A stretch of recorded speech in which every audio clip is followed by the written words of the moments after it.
क्यों भूली घरे अपना यो ना देश तुम्हारे, फिर पीछे पछताओगे कर ले सोच विचार। गुरु जी के सामने आप झूठ के बोलोगे, कहते कोई गुट्टी ला गया बीच में नाम टूट गया, और नहीं बताओगे तो आपका नाम खंड है, लाभ हो को नहीं, कनेक्शन कट चुके ऑटोमेटिक। तो यह झूठ बोल के भी के आपने फिर फायदा हुआ, लाभ हुआ, हानि हुई, बल्कि लाभ नहीं हुआ। और भी कोई माता धोखा को कोई और किसी भी कारण से नाम खंड हो जाता है, तुरंत बताना चाहिए। ठीक है, ये दास क्या करेगा, थोड़ा बहुत धमका होगा, करड़ा करूंगा, भाई गलती है, खबरदार, जैसे आपने नियम भंग किए हैं, तो आपका नाम फिर शुद्ध कर दिया जाएगा, री उपदेश दिया जाएगा, नहीं तो आपका कामयाबी नहीं मिलेगी आपको। लेकिन बार बार यह हैबिचुअल नहीं होना चाहिए, अगले नाम तो मिल ले जाएगा, इसका कोई समय होता है, इसकी लिमिट होती है, कितनी बार किन परिस्थितियों में आपने से खंड हुआ, फिर वो नाम आप चाहे 20 बार ले लियो, काम करना बंद कर देगा। तो इसलिए हमने बहुत डर के, जैसे माता गर्भ को रख यत्न बना और ठेस लगे तो छन हो तेरी ऐसे भक्ति जा। किसी बहन बेटी को काफी समय के उपरांत गर्भ रहा हो, फिर वो जाने है उस बच्चे की, उस गर्भ की वो कितनी चिंता करती है। रात में भी करवट लेते समय भी एकदम आंखें खुल जाती है तो देखती है कहीं मेरे बच्चे पर दाब तो नहीं आएगी, कहीं बच्चा मेरा खराब तो नहीं हो जा। ऊंचे नीचे पर पैर टेकते समय भी वो कई बार सोचती है। तो पुण्यात्माओं, ऐसे ही ये भक्ति रूपी गर्भ को आपने ऐसे यत्न बनाकर बचा कर रखना पड़ेगा, फिर ये अनमोल लाल आपको मिलेगा। जैसे माता गर्भ को रखे यत्न बनाए और ठेस लगे तो क्षीण हो जाए, तेरी ऐसे भक्ति नसाए।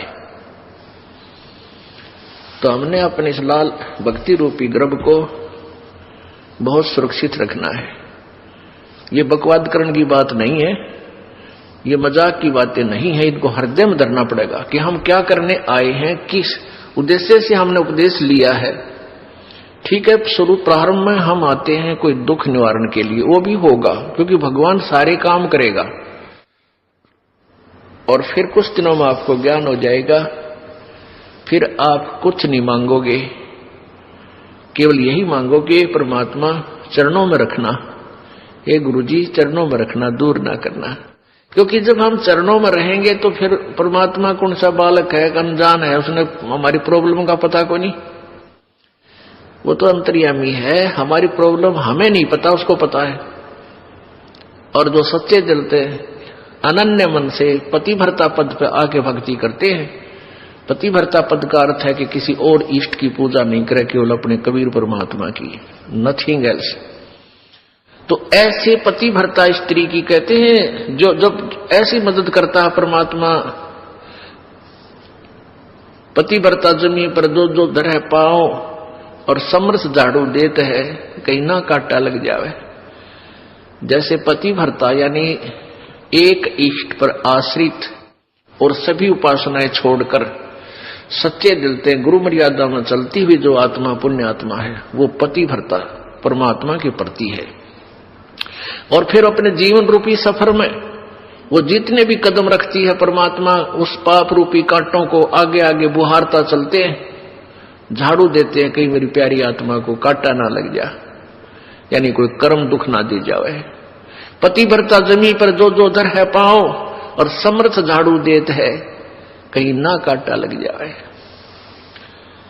कि गुरु से कपट शिष्य जो राखे, यम राजा के मुगदर चाखे, और ही है कपट मुख प्रीत उचारे।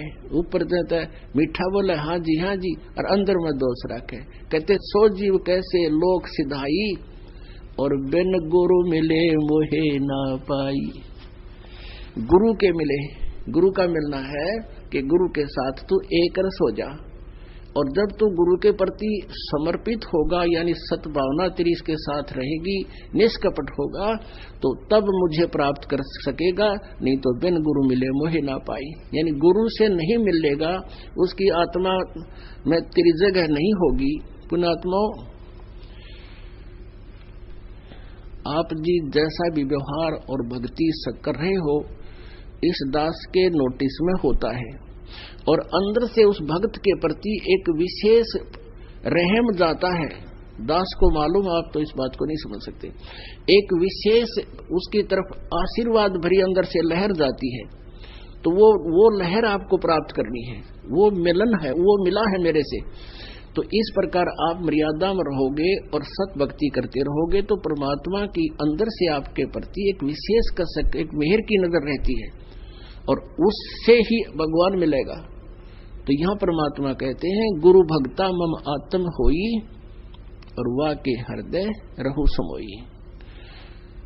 गुरु भक्ता मम आत्म होई वा के हृदय रहु समोई।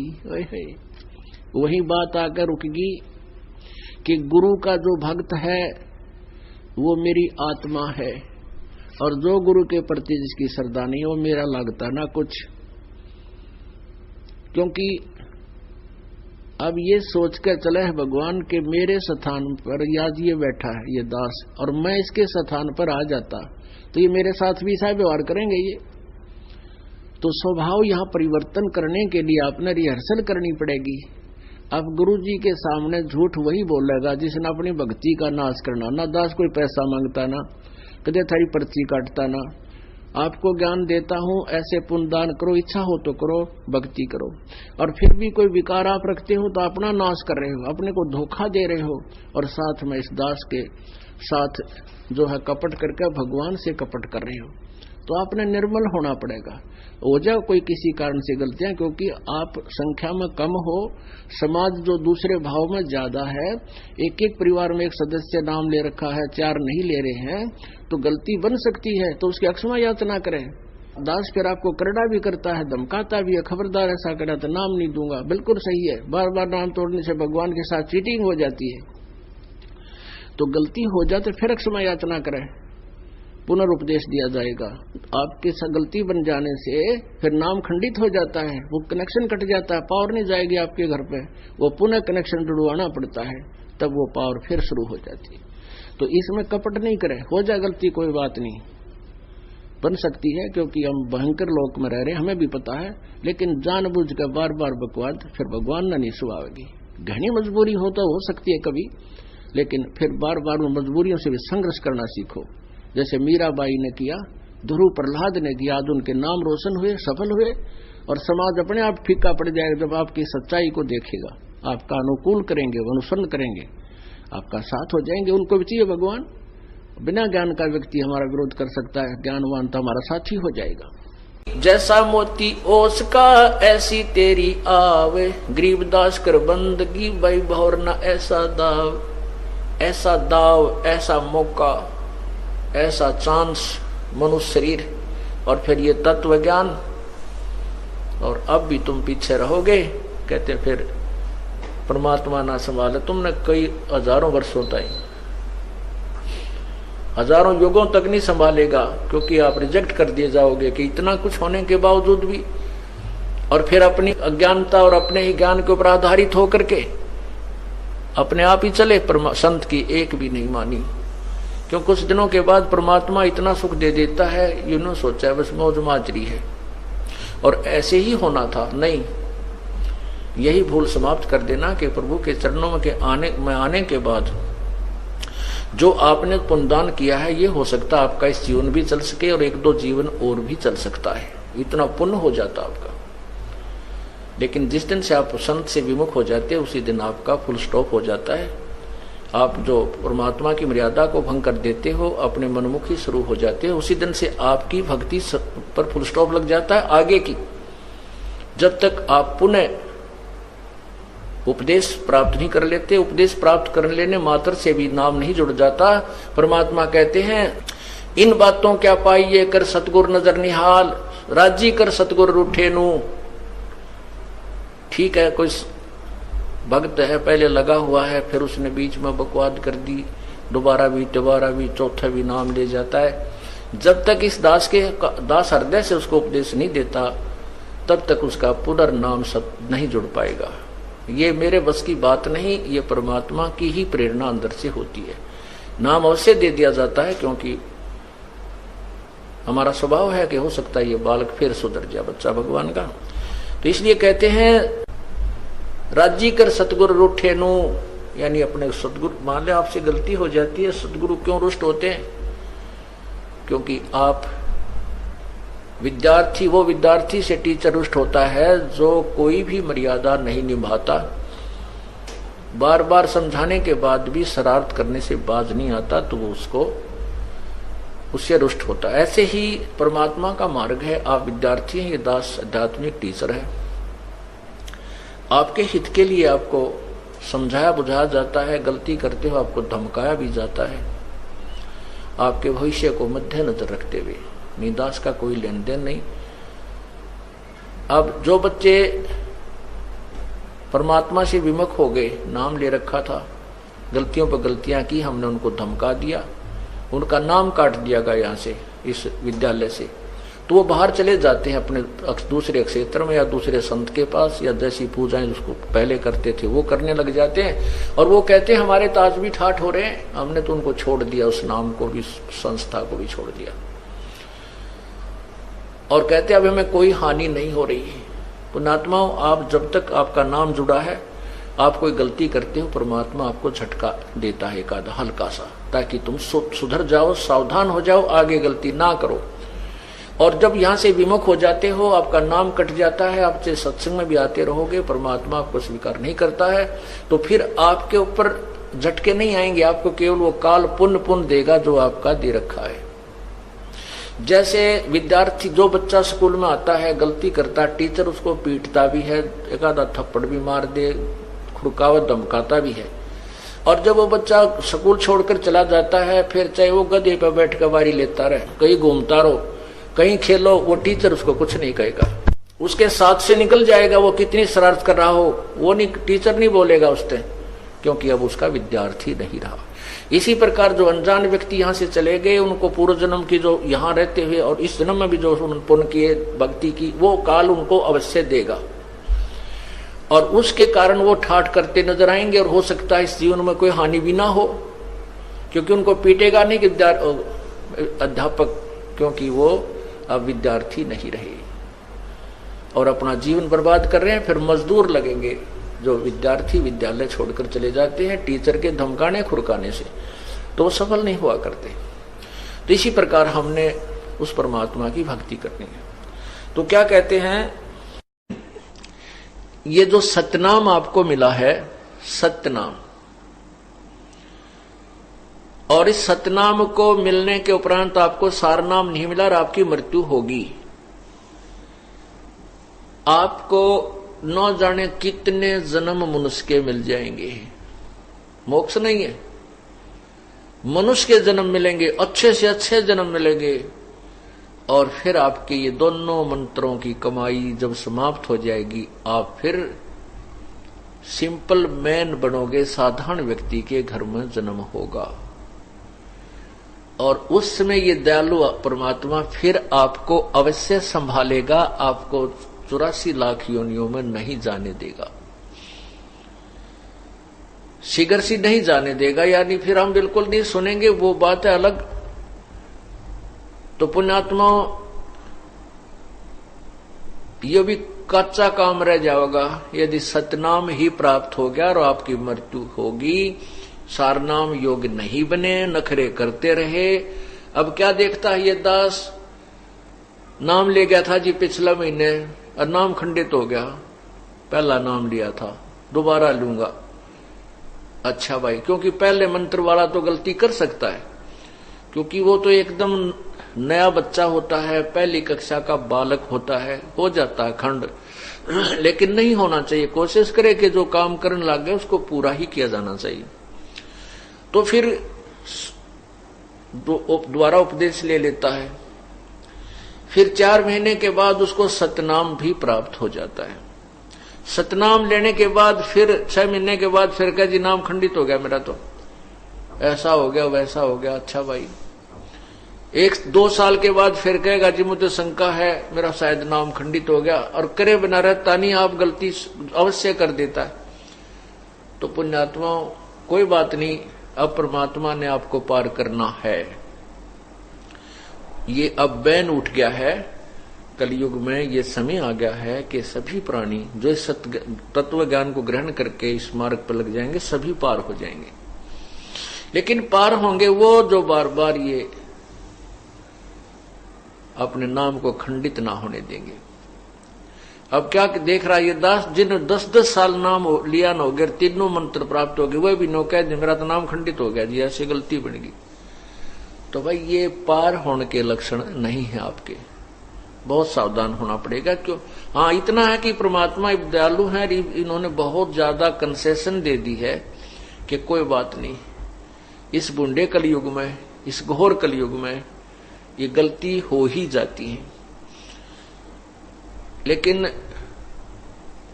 आपका जान का समय आ गया और उससे 1 महीने पहले फिर कह दोगे मेरा तो नाम टूट गया, ये कोई बात हुई नहीं। सावधानी बरतो।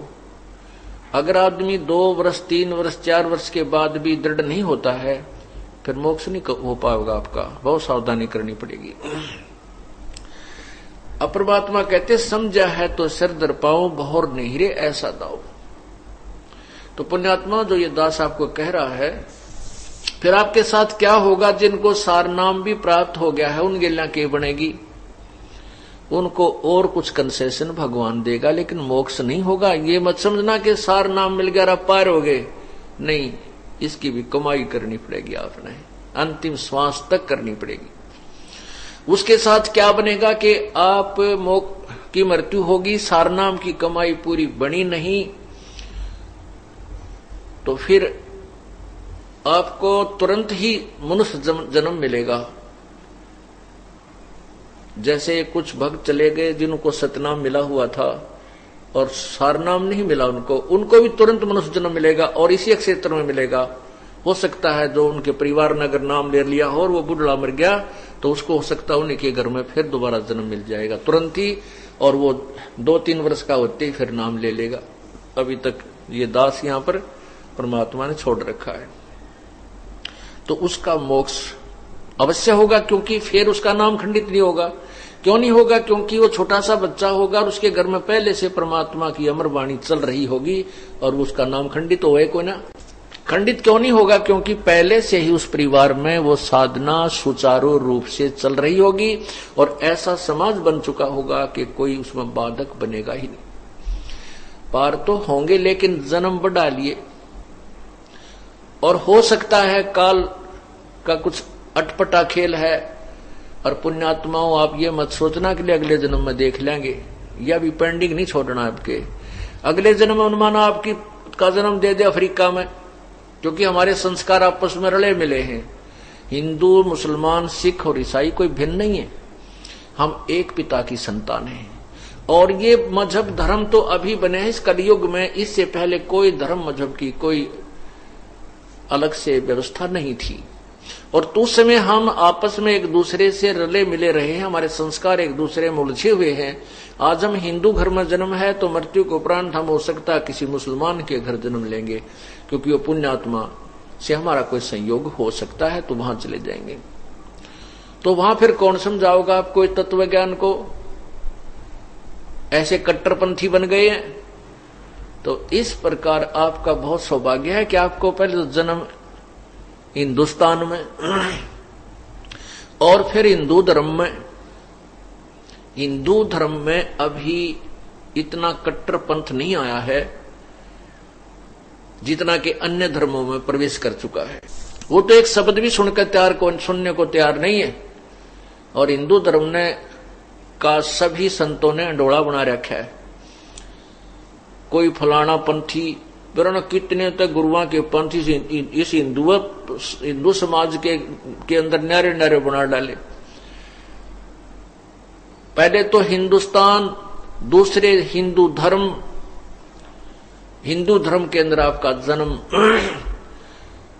और एक विशेष सुविधा सिख धर्म में भी है कि उसमें भी किसी को कोई बाउंडेशन नहीं है, वो जहां चाहे अपनी भक्ति ग्रहण कर सकता है। दूसरा सौभाग्य यह है कि जिनको सिख धर्म में जन्म है। और मुसलमान धर्म एक ऐसे कट्टरपंथ बन गया है कि वो तो किसी की बात सुनकर राजी को नहीं। हम इसमें आगे ना चल करके वापस आते हैं कि मान लीजिए आपका ये जन्म मनुष्य का भी हो गया और हो गया मुसलमानों में, तो फिर वो आप इस मार्ग को ग्रहण करने से वंचित रह जाओगे, क्योंकि वहां की मर्यादाएं बहुत कठिन बना दी गई है। अब क्या होगा कि मान लीजिए जैसे जिसको सारनाम मिल गया है और उसका मोक्ष मृत्यु हो जाती है, पार नहीं हो पाया, तो दूसरा जन्म होगा, मनुष्य का ही होगा। लेकिन ये आवश्यक नहीं है। वैसे तो कृपा है परमात्मा की, आपके संस्कार वो चेंज वेंज करके यही भी कर सकता है, हो सकता है, मतलब एक ऑप्शन मान कर चलो, एक ज्यादा इस चीज को विचार करके चलो कि हो सकता है आपका कितना दूसरे अरब कंट्रीज में हो गया। पहले तो वहां इस ज्ञान की छीट भी ना लागण दे, युकाल वहां तक पहुंचण भी ना दे इस ज्ञान को, और फिर वहां आप मनमाने कोई देश के राष्ट्रपति बन जाओ, फिर आपने भक्ति की आवश्यकता है कोई ना, वहीं अपने उन जो भी वहां की साधना उसी में लीन रहोगे और ये सोचोगे कि इसी साधना से मुझे ये मौज हो रही है। नहीं, वो साधना न्यारी है जिससे आपकी मौज हो रही है।